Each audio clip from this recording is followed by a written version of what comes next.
Hey, what's up, everybody? Welcome to the Ruthless Pro Wrestling Podcast. I am your host, one half of the commentary team for RPW. My name is Peapod, and we are hot off the heels of a fantastic show just a couple of weekends ago with ICW No Holds Barred and making our Chicago area debut. It was called Code Orange. It was a lot of fun. Go check it out on IWTV. If you caught us live in person, if you caught us live on IWTV, it was your first time watching us, or you've been with us since the very beginning, we deeply appreciate you taking some time out and supporting us. And the man and the guest this time on this episode is not a wrestler, but he was there in Chicago. He is a podcaster. He's a musician. He is a father. He's a fantastic referee, and he's just a hell of a great guy in general. Mr. Sean Patrick O'Brien, but you better know him as SPO, is joining me today on the show. Sean, thank you so much for taking some time out and talking with me. Hey, man, appreciate you having me on. Can't wait to chop it up with you. Glad to be a part of the Ruthless family. So definitely can't wait.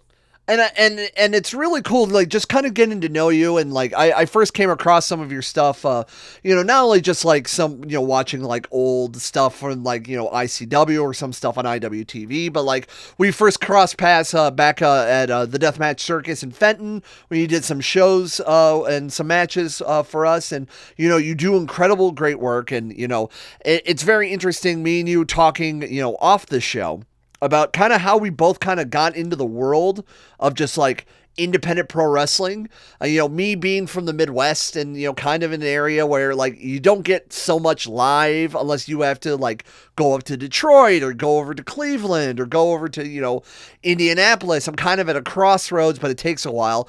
Right. But you're like in the hotbed between not only in Kentucky, but you also now reside in Indiana. So you've done a lot and witnessed a lot. Oh yeah, man. I'm very fortunate to live in the Louisville, Kentucky area. I grew up in Louisville, but I actually live in Jeffersonville, Indiana, which is right across the bridge. Like literally, I'm 5 minutes from the Louisville Bridge. So, but I'm very fortunate in the sense that the famous Jeffersonville Arena that everyone always talks about, I literally live 2 minutes down the road from there. And so I was able to, link up with some people early in my career. And literally that's been like a home base for me, whether it be, which we'll get into, when I was working for IWA Mid-South, Paradigm at one point ran out of there. All kinds of different companies. And then not only that, but, when I first started working there, like way back in the day, I got linked up with Too Tough Tony, who owns the arena. And he actually will use me for like birthday parties. He'll even, for his student shows, because he runs a school out of there called Grindhouse. And like all kinds of people have came from Grindhouse that you'd be kind of surprised. That's where Billy Starks trained. There's a wrestler that's been killing it at Paradigm and other places, Freddie Hudson.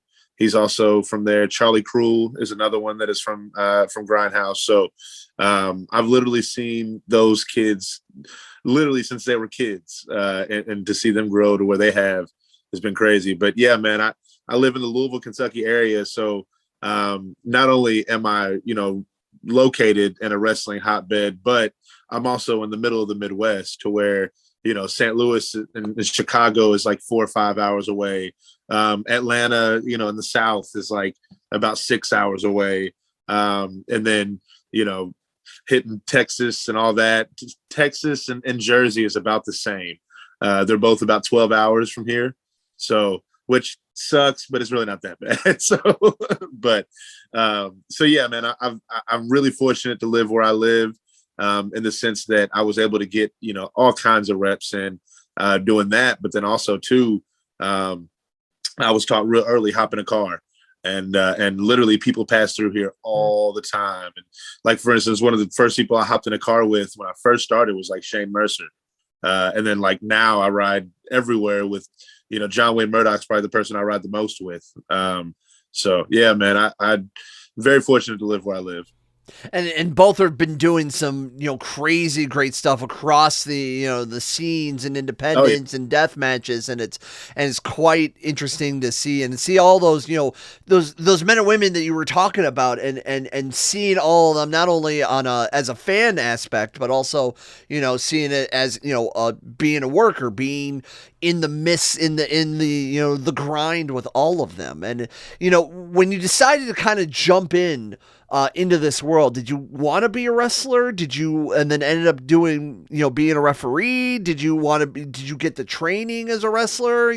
I know, you remind me a lot of like Bryce Remsburg is a big independent referee that now can be seen in AEW. And, I remember some of his stuff in like Jakara and Pro Wrestling Guerrilla. So it's kind of reminds you of like a ref that like sticks with you. It's not like just a nameless face in the stripes. It's someone right. like makes an impact. Well, so of course, early in life, I definitely was down to be a wrestler. Me and my little brother growing up, we used to play wrestle and all that stuff, and we would create our own characters and all that good stuff. But the first time I was able to kind of be backstage and realize, kind of what's going on, I guess. We're on video, but for those listening, I did air quotes. Air quotes. What's happening? Yes. Um, I was like, if there's any way that I can get into this, I have to. It would be amazing. But at that time period, I was so deeply ingrained in the music. At that time, I think I was doing the performing arts school and then starting to form a group, which we'll get into that later. And so I was really deeply ingrained in that, to where like I had put so much time and effort and money into the music that it was just kind of like, maybe the wrestling dream will happen, maybe it won't. When it did, which was years later, and I had kind of got my foot into the door, I literally had I pretty much had a conversation with a guy who I consider like a mentor, a big brother to me. His name is Max Recon. He now refs pretty regularly for GCW. He refs with me at like Paradigm and Unsanctioned and different stuff. Great referee, great person. Max actually at a show pretty much sat me down. We had like an hour or two long conversation, and long story short, in that conversation, he basically was just like, there's not enough referees out here that just want to be referees. At that time period, this was about 2016, 17-ish. There was a lot more referees that were like training to be wrestlers. And they would ref for like a year or two, and then they would end up, wrestling. And that was kind of the norm back in that time period. So Max was just like, yo, we need more referees who just want to be refs. And so that was pretty much what made me decide to be and do everything I can to dedicate myself to be the best referee that I can. And I kind of found my role, I guess, and expanded upon it, and everything just snowballed after that. So, and it's always really cool to see, like, people remember some of those referees and what they do, and the energy they put out. But there's always been like these talks about is a referee supposed to just be like statuesque and only just count, or are they somewhat part of the show? They are part of the production. I talked about Bryce Remsburg, another referee that sometimes the internet's either really hot or really cold for, is Aubrey Edwards. I even that old the I forget what WrestleMania was, but and I forgot the ref's name, but like the blonde hair ref that kind of looked like Ric Flair running down like hard, down the aisle and everything. Are refs supposed to be part of the show, or are they supposed to be just enough that they're not robotic, but still add something to everything? The blonde ref that you were talking about is Charles Robinson. Oh, that's it. Yeah. Yeah, one of my favorites. But I'm kind of 50-50 on this a little bit. I do completely agree with the whole I guess vision that referees are supposed to be, part of the background. Referees are supposed to be invisible, stuff like that. Like, for instance, I'm not a big fan of referees who are like dance, or like, I've even seen referees be on the outside and, while the crowd is clapping, trying to get they'll be outside clapping and trying to get the crowd to clap with them. And I'm just like, no. So, however, I will say that there are certain referees who have certain skill sets or who have certain, certain things about them that will stick out and will actually add to a match. One big criticism that I've gotten of my own is that I make too many facials, during big slams or big strikes or something like that. And to be completely honest, half of those are a shoot, so, especially in some of those death matches. And, John Wayne Murdoch is over stabbing somebody in the head with a knife, of course it's like, what the heck? It's hard not to emote, even us as, calling the shots, it's hard not to get, in it without, taking away from what you're watching. Right. But however, you can take away from it by being too extra. You know what I mean? Like, for instance, this kills me. There are referees out there who will literally try and like suggest spots for the wrestlers to be like, hey, man, you should like do this to me, or you should do that to me.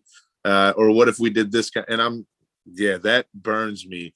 I've seen it happen before. Like I said, the dancing in the ring, or like clapping in the ring, or like, doing stuff like that. That's a little bit too extra. You know what I mean? Mm-hmm. I do believe in being professional, even though my haircut might not say so. I do always try to keep it cleaned up. You know what I'm saying? So. It's a damn good man bun. I will say you have luscious hair. As a guy who is a little bit follically challenged myself, you do good. You look good. So hey. See, and even that like kind of started as a joke, or maybe even like to heckle me. You know what I mean? People were calling me referee man bun, and I just kind of owned it. And then. As far as merch goes and stuff like that, I have zero issues with referees having merch, man. Get your hustle, get your money. You know what I mean? I don't sell very many shirts, so but I do have some if you want to get them on What a Maneuver, cheap plug. So, but yeah, referee man bun shirts. But yeah, I have zero issues with that, to get yourself over, so to speak, or whatever. Because like I said, the way that I guess the context of my t-shirt was kind of started as a joke anyway. People were calling me referee man bun, thinking that it would get on my nerves. And I was just like, oh, yeah, I got a man bun and I'm a ref. So. Yeah. It's perfect. And it makes sense. And, the referees do add that emotion and everything. But like someone like you who, do the hustle and do like full on ICW, no holds barred shows in the chains or in the middle of all the death matches and whatnot. Like it's got to be dangerous. I remember you telling me even in Chicago, you got a little bit of nicked up from all of the lack for the better term fuckery that was going on in everything. Have you gotten injured or got real hurt during the matches, just in the midst of everything? Not necessarily. Like you said, I get nicked up all over the place, whether it be, just little scratches, or I've got some scars on my wrists and stuff too. You know what I mean? Actually, what we were talking about in Chicago, I had it was the 4th of July show, and I got a pretty good nick on my wrist that was a pretty good gusher, and it freaked me out a little bit. Luckily, it was during the finish, so I was able to get out of the ring really quick, run to the back, get taped up. And I also had another referee on the show with me too, so I was able to get a little bit of a break there for a second. But like it ended up being so bad that I even underestimated it myself, and I actually had a show a couple days later, and ended up just trying to put a regular old Band-Aid on it, and went to count, and when I did, it immediately started gushing. It opened up and was all over the place, and this was at the arena where it's a no blood policy. And so it made it a little bit worse. And then the best part about it was there was some kids in the front row who thought that Mickey had actually stabbed me, Mickey Knuckles, because I was refereeing her match, and she had brought the axes out, the battle axes, and she tried to get me in the corner, tried to push me up, and was giving me hell like she always does, because Mickey loves to give me crap. And what was it? Maybe the first pin first or second pin was whenever I had reopened my cut. And so I'm sitting here just gushing all over the place, trying to wipe it on my pants because my pants are black, doing whatever I can to make it stop bleeding.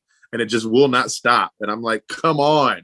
And these poor kids in the front row thought that Mickey stabbed me. So as much as Mickey Knuckles is intimidating as hell, she's also like the nicest person to ever talk to. If you ever talk to her after a show or before a show, she's the sweetest human being at all. But when that bell rings, like it's a whole other animal. She's a different animal. Exactly what you said. Yep. Yeah, man. She's something else. I've worked with Mickey quite a bit. She actually, when I first started refereeing, she had made a comeback for a couple months. Then she had to take some more time off. And this run that she's on right now is so beautiful to see, man. Oh, yeah. Like she killing it. But yeah, as far as unpredictability goes, one of the first matches that I ever ref with Mickey, at the end of it, she grabbed me by the head and laid like the most violent kiss on my lips that I was just like, okay. And then it was like, this is whenever I first started working for Girl Fight, because I used to work for, well, I still do. I still work for Girl Fight with Pondo. But I believe that the show that they have coming up, Pondo told me for the first time ever, they actually have all female refs. Oh, so wow. That's awesome. Yeah, it's great. Yeah. So I don't know if I'll be on the one coming up here in, about a month or whatever. So, but I'll still go ahead and plug Girl Fight because I love Girl Fight, special place in my heart. So, but this was, back when I was working for Girl Fight quite a bit. We were running a lot, and Mickey actually grabbed me, and she would do that spot where she would kiss me at the end of the match, like 4 or 5 times in a row. And after a while, I'm just like, yo, can you at least give me a warning so that I don't like cut my lip or give you a headbutt or something crazy? Because like I'm not ever ready for it. So that fight or flight instinct's coming in, you don't know what's going on. And you'll find out more in a little bit, but I've been working on some special projects outside of wrestling, actually, with Pondo and the man behind RPW, Chris, with some stuff, but that's neither here nor there. That's another show for another time. But Pondo is such a down to earth guy, and you see all these people. And that's what I've been very enjoyed about being a guy, I guess, crossing that line between fan and worker, for lack of a better term. Because I'm not doing the grinds. I'm not going out to different, cities or states or different promotions. I wouldn't mind trying that out on a future time for commentary and whatnot. But I want to better my skills and everything. But it's just all the men and women, all the people that I've met. Such down to earth, such hardworking people, really on the grind, really putting their love and passion out there for everyone to see, whether it's death matches or wrestling or high flying or God knows what else. There gets to a point where you discover independent wrestling and the floodgates open. And learning about everything. And, I learned more about independent wrestling from tape trading. You from, where you were at, literally seeing it in front of your eyes because of where you lived. It was the crossroads for a lot of independent things. So both of us, and now both of us still roughly, I'm crossing my 1 year mark in April with RPW. You've been, a reffing for 6-7 years now? Right. Yeah, it's been about 6 years. Yeah. Yeah. So it's so new still to this world of men and women, and learning all these people and learning how everything is, and it's real fascinating. And that helps with your show, with I Got Your 5 Stars, and learning more about the world around us. And you guys have done some incredible work, even covering some of the shows we did with either the Deathmatch Circus or Cold Blooded. And I know you guys are possibly going to be reviewing the Chicago stuff in a bit. Yes. You guys do a great job in in critiquing and talking and hyping up everything. It's a really good listen. Yeah, well, so I literally, I guess you could say, open Pandora's box when it comes to independent wrestling when I started at IWA Mid-South. And when I started at IWA, I was just like, what is this? Especially because at that time period, you got Punk, Samoa Joe, all those guys were top guys in the wrestling industry, because this was about 2017, 18-ish, you know what I mean? And guys who had been at IWA were some of the best in the world. AJ Styles, Bryan Danielson, Daniel Bryan, whatever he was at that time or whatever he is now. All these guys had been at IWA at some point, and it was just like, holy crap, like, what did I miss out on? And so I literally like deep dive into it. That led me to, your CZWs, catching up on Ring of Honor, catching up on, I'll even go back now and watch, ICW's been around for 20 years. Mm-hmm. The No Holds Barred thing is only like 3 years old, but the ICW company has been around forever. And there's like matches with Eddie Guerrero and Low Key and stuff, from ICW, like way back in the day. It's crazy. So, I go back and will just be like, holy crap, there's so much more that I missed out on or that I didn't see. And then one of the fortunate things about the podcast is, my co-host, he keeps his finger on the pulse of literally everything going on. And there will be guys where, here recently, because, I've been at it for a little while, it's more so he'll hit me up with, hey, have you heard of this guy? He just came across my radar. And I'm like, oh yeah, I worked with him at, it'd be some small obscure company that I'm like, yeah, I worked with him here. How did you hear of him? And it's somewhere on IWTV, but like here recently, recently, our most recent guest was a guy named Landon Hale. And he had came on our show because I had met him because of Paradigm. But then he was also doing like some action stuff. He's been killing it in the South for like the last year. And recently has trickled up to this Midwest area. But I feel like people are going to be hearing his name a lot more. But one of the first things that I said on the podcast was, who the hell are you? Like, because, and I, like I said, with no disrespect, I said it with, no disrespect, no, I don't mean any offense, but like, I feel like I've been sleeping because this dude is so freaking dope. I felt the same way about Brian Keith. Whenever I ended up coming across that guy, I was just like, where has this guy been? Like, and so like, it still happens to this day to where I'll be like, yo, I need to find out everything I can about this person or this company or, whatever. And that's the great thing about like not only just in the time we live in, because you can rewatch a lot of the stuff, but like, I got really excited to see people like, Eddie Kingston and, Bryan Danielson and like 2.0 and like these people that were in WWE or AEW, but like even jumping back into the independent world the last year, after, not for a good steady amount of time, I watched wrestling and then I stopped. And then like, I didn't get back into wrestling until, the All In event. And then I was really, lack for a better term, all in on everything. So like learning more about some of these men and women that are coming across in RPW that have been around for a while, either doing the grinds on the independent scene, like your John Wayne Murdochs or your like, your Isaiahs or, Jake Christ, like I knew that name, but like having the opportunity to see someone that I remember back when I was getting first into independent wrestling, like Ricky Shane Page, for example. I remember when he was in a mask and it was one half of the tag team Faith in Nothing with Pro Wrestling Ohio.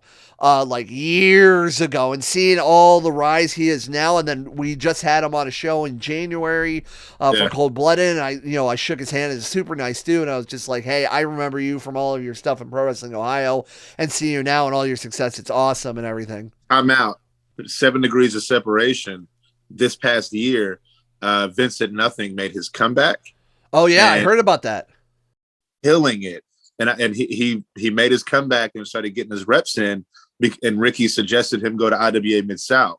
So I was able to basically work with him, coming back through all of, and so another one that I was like, who is this dude? And so I went to IWTV, typed in Vincent Nothing, go to YouTube, type in Vincent Nothing, and there's so much stuff that you're just like, who is this dude? Like, It's crazy. And Vincent Nothing now is, me personally, I feel like he's probably 5-10 times better than Vincent Nothing 9-10 years ago. Oh yeah, that's how long he took off, was 10 years. Yeah, and he's freaking like cut. Like he's jacked. Yeah. Oh yeah. And he's been training MMA the last like 10 years because he owns an MMA gym. So yeah, man. Vincent Nothing is no joke. So it's funny you mentioned Faith in Nothing, just because that's going back to what we were just talking about. Like Vincent Nothing was one of those that I was just like, everybody was like, oh, Vince Nothing's back. Vincent Nothing's back. You know, you heard rumblings on social media and different stuff. And then once you do your research, it's like, oh, Vince Nothing's back. Okay. All right, cool. Yeah, let's go. You know? Yeah, yeah, and then and seeing like Mickey Knuckles, like you said, I remember first getting hip to her. You know, when I first was discovering everything the independent wrestling and like a little bit of the deathmatch scene. Like it wasn't my cup of tea then, but now just being in the midst of everything, it's such a wild and crazy art deathmatch wrestling is. Yeah. So being as a company like us and RPW and like really just kind of like a hodgepodge of like we have a little bit of everything. I think one explanation that I really liked was that like RPW is like that and being a musician you could probably get this reference is like that opening band that is a lot better and people remember more than the main event, the headlining act. For some reason there's that raw energy and you see these these kids on the grind and doing the openers and doing these small sets and everything, and then doing the local bar scene or open mics and going from there and then rising up and then being where they're at now, and switching hats because I came from the music world and doing stuff in my area, now switching hats to wrestling. You yourself kind of mirrors a little bit the same thing. You're a musician yourself. You take part of a lot of like open mics and original artists and things like that. Tell me a little bit about your musician path of sorts. For sure. So that was literally the grind before I got into wrestling. To go all the way back, I am actually classically trained. I used to sing with the Louisville Youth Choir, growing up. And then, they performed all over Louisville, the Kentucky Center for the Arts, the Brown Theater, like some really cool theaters in Louisville. And then I actually ended up going to a performing arts school in high school, the Youth Performing Arts School here in Louisville. And while I was there, ended up linking up with some guys called the Gentlemen. And we were, I think at that time period, we were like a 5-man group. We've kind of been condensed now because we still every 5 years or so, 5 or 6 years, we'll pop up and do some of our old stuff at like, some random show or open mic. But the three of us now, man, all three of us have done some original things, have done some really cool stuff. Tez of Too Deep, look him up on Spotify, and Rob Lee on Spotify.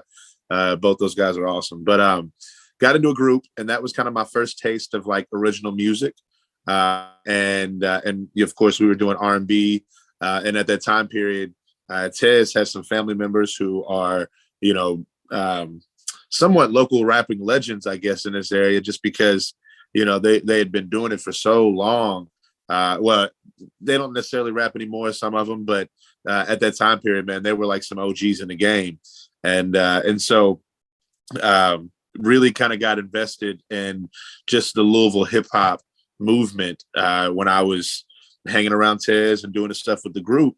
And then once we all ended up kind of disintegrating and going our separate ways, just due to, whether it be school or there was one guy who kind of wanted to do his own thing. And Tez, he has started rapping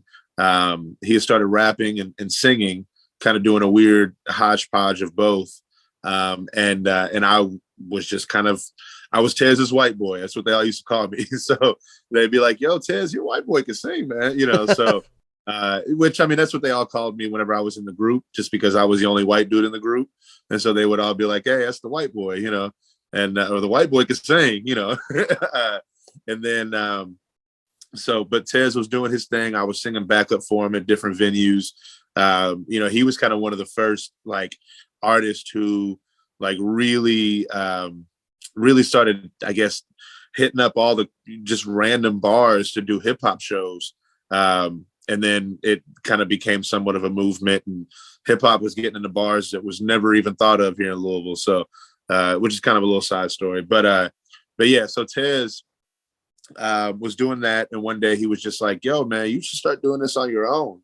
And I never really thought about it. It never really had messed with it I had wrote some stuff, but it was all like, there was at one point, early high school where I wanted to be a rapper, but all my friends were just kind of like, yeah, I don't know if you should be a rapper. I don't know if that means that I wasn't good or what, but so when it came down to it, I just kind of wanted to do this weird, I guess, mix of R&B and hip hop where, I'm kind of a classically trained artist, and different stuff, but I'm a hip hop head at heart. And so, I was kind of going for like a Nate Dogg feel, or like, I guess, like current days, you look at like a Post Malone or something, was kind of what I was going for. And that was the move for a minute. I would hit up any showcase that I could be on. A lot of them were actually like all hip hop showcases where it'd be all rappers and I'd be the only singer. And so not just, am I one of the only white dudes that's on the show, but I'm also, one of the only singers that's on the show. So I really stuck out like a sore thumb. So, but I would also show up looking like I'm a rapper. And so I would throw people off because I would get up on stage and I would have like a toboggan on, and like a hoodie and some jeans. And they're like, all right, this dude's about to spit. And then I'm over here talking about taking your panties off. And they're like, wait, what? So I am all about this. Do you still record and do stuff now? Do you partake in like open mics or anything like that? I don't really record much anymore, and I really don't have time to write anymore because it takes a lot for me to write. Like I have to literally get in a zone, and I barely even have time to sleep these days. So, but as far as like still performing, I do still get to perform my own original stuff because so like I was saying, I used to do the open mic. I mean, I used to do the showcases and, and all these different, shows and stuff all over Louisville. And when I first I might've been first starting out, doing stuff as Sean Patrick. That was my stage name back then. Was Sean. That's where the Sean P comes from. That like, people call me on IWA Mid-South. You might hear Nick Manowal announce me as referee Sean P. Is because I used to go by Sean Patrick whenever I was doing the music. Part of what I used to do when I first started out in the game or whatever, there was an open mic that had started off called the Vibe Open Mic. And now the Vibe has actually been around 7 years. I believe, 7 years. We're recording this on a Wednesday. Tomorrow's Thursday. And it's the 7-year anniversary show tomorrow. So it's gonna be pretty cool. I can't wait for that. But back whenever I first got started, there was this open mic that it got started, and it was really kind of centered around like, neo hip hop, soul, R&B type. And I was actually the second headlining artist on that because every Thursday they have a different headliner. And I think I was like the second or third headliner or something. And then it got to a point where I had actually got a manager and, different stuff like that. And they were like, yo, you might want to kind of, fall back from doing the open mic stuff and yada, yada, blah, blah. And different stuff the managers tell you. Right. Yeah. I completely understand when you get in the world of music and like some sort of manager or entity comes behind you. Now, then you stop doing the open mics, you stop doing the, the jam sessions and whatnot. You start hitting up more places to perform bigger and better and stronger in other places. Right. To make it look more, whatever. So I kind of fell back from performing, but then instead I had because I love the Vibe, you know what I mean? Like that was a home. I had met so many different collaborators, promoters, like just different things through the Vibe. It was a great networking scene. And so I had found a way in to be able to still keep going. And I'm actually really cool with the person who owns and runs the Vibe. And she had started letting me host shows. And so I was hosting Vibes here and there. And then the wrestling came along. Like I said, well, the Vibe runs every Thursday. Ended up getting on with a company that runs every Thursday. And so I hadn't been to a Vibe in a long time. Really, there was at one point, it was about 2 years. And that Thursday show ended up having to cancel a show. And I was able to pop into a Vibe, and I was just like, yo, this is cool. But fast forward to this past year, I no longer work for that specific company that runs every Thursday. And so whenever that ended up happening, I ended up being like, well, cool. Now I have Thursdays free again. I hit up Sasha right away. I was like, yo, look, I'm not really trying to like, go like full blown with the music again, but I miss performing. I miss being on the scene. I miss being around. So let me host, let me get back in. And so I've been hosting pretty much 2 or 3 times out of the month for the last, I'd say since July. So yeah, that's pretty much the only like release that I get now. I'll pop up there and still do the songs that I was singing, 6-7 years ago. So no musical breakdown in the middle of deathmatch cleaning. No, it hasn't happened yet. No. So there are certain wrestlers that have been trying to figure out a way that we can make it to where I can sing in the ring, and I'm just like, if it happens, it happens, But no, not yet. I want to. I think that'd be really cool. I think the worlds of like music and wrestling really go hand in hand, and even the grind on wrestlers and musicians, doing and getting bigger and doing their reps or doing their house shows or doing whatever. Both worlds are very very similar. And then I came from corporate radio, and all the drama and all the history of all of that. And I witnessed this stuff, good and bad, in the wrestling scene and the companies, and wrestlers either getting attitudes or like people like last minute like show day woes and like shit going awry and everything. I'm used to all this. I joked that like being in radio for the time that I was, and all the event planning and the marketing and all that stuff made me prepared of doing and being a part of a pro wrestling company as well. Cause like the two worlds are very similar.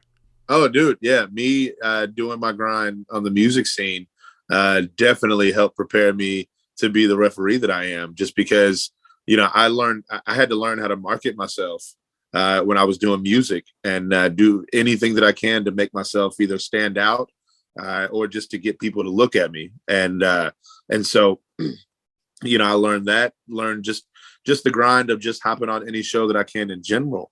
Because so when I got into the music game, I had got linked up with a producer who was taught, I guess, like how to build a song and how to create a song from one of the best like R&B producers like of all time. He's not alive anymore, but Static Major, rest in peace. But Jay Bird was a super incredible R&B producer, and he actually kind of took me under his wing, and so I was very, very fortunate to do that and be linked up with somebody like that, and he kind of had his, I guess, imprint in one scene in Louisville, then whereas like I had Tez, who kind of had his feet in the ground over here in another scene, and then there was I guess you could call it like the Highland scene, the Bardstown Road scene. So like there was 3 or 4 different hip hop scenes in Louisville, to where I found a way to integrate myself into all of them. And I would hop on any and every stage that I could. It didn't matter what bar it was. And then literally I was able to translate that when I started doing the wrestling. It was like, oh, there's a show. I got stripes. You know what I mean? Yeah.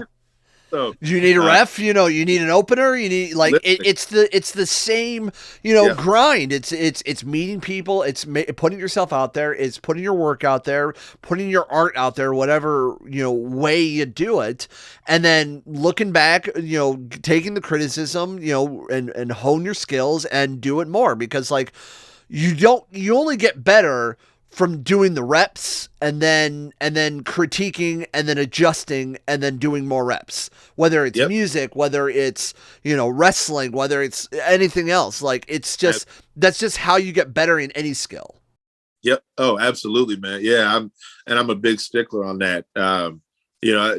Definitely when it comes to the wrestling, When it comes to music, man, I think anything and everything I do sounds terrible. So, so when somebody tells me, dude, no, that sounds great, I'm like, really?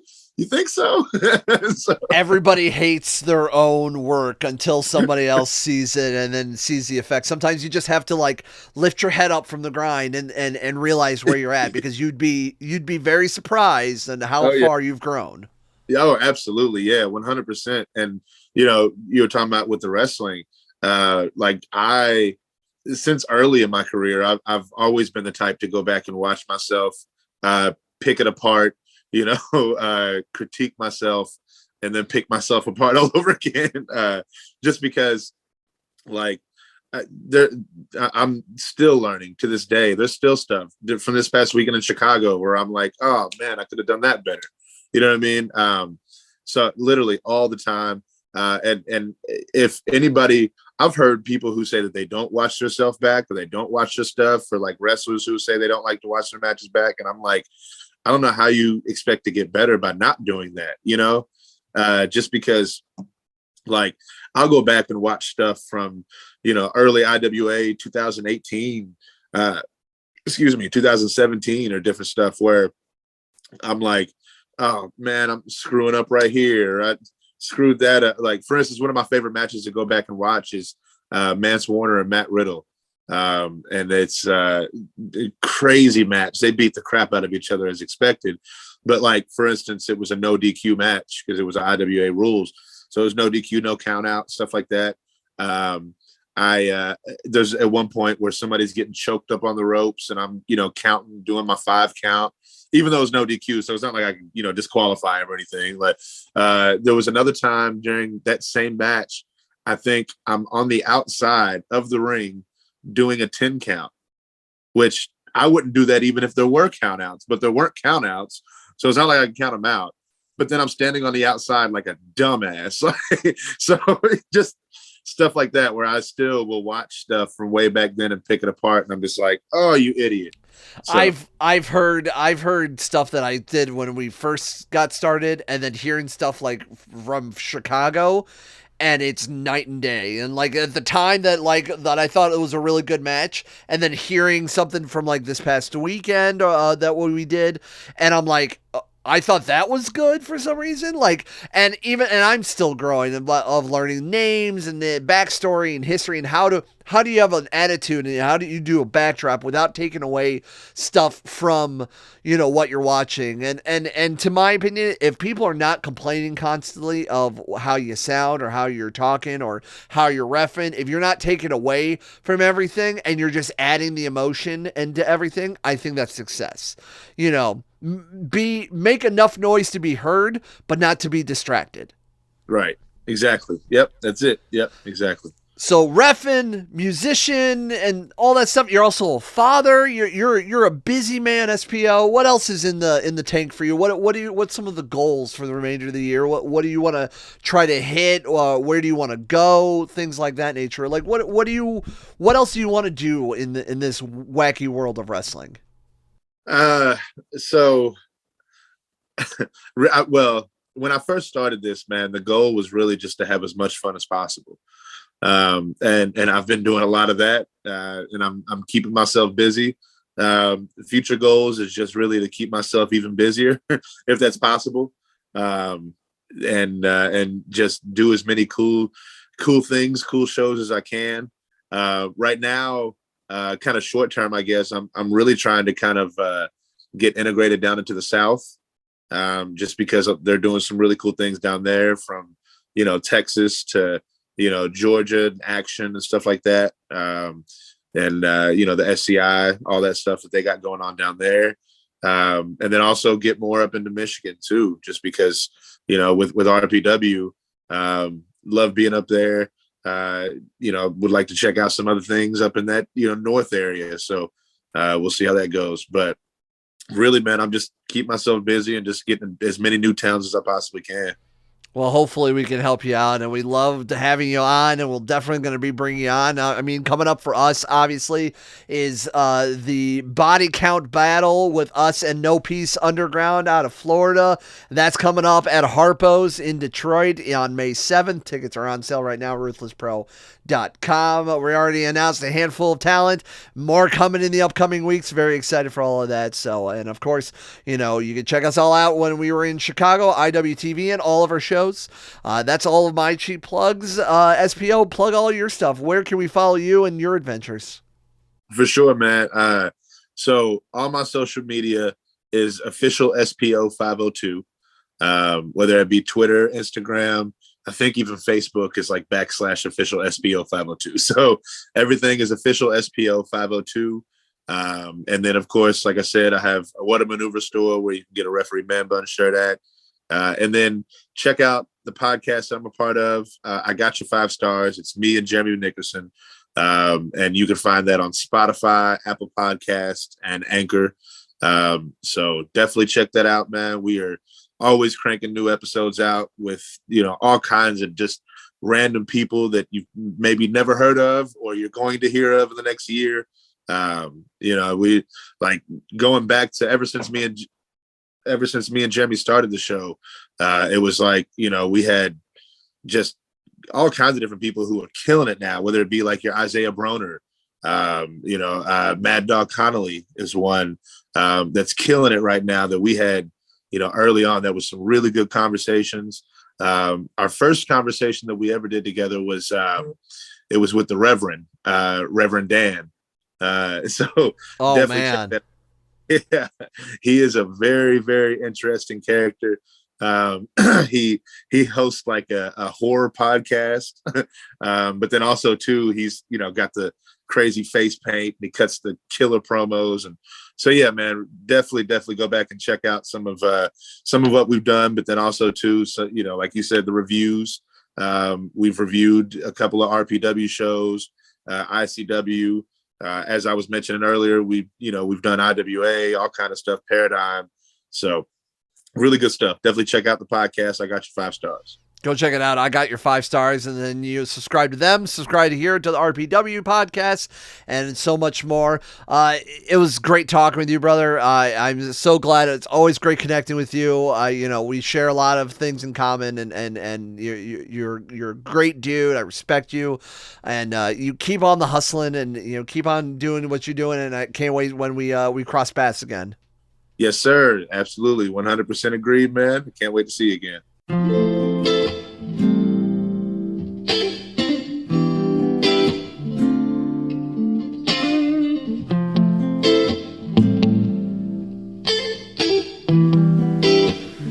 This is a Cinema Roots production.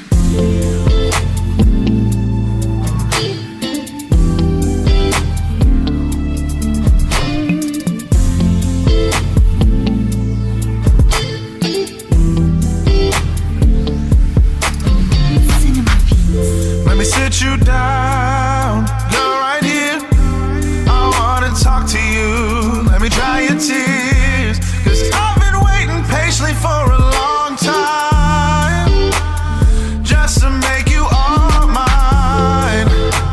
The pain came from the man before, but baby, I promise you won't hurt no more. And maybe you'll let me be here for you through the night and for the rest of your life. 'Cause baby, I wanna take this time just to tell you how I feel. Pour a little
child.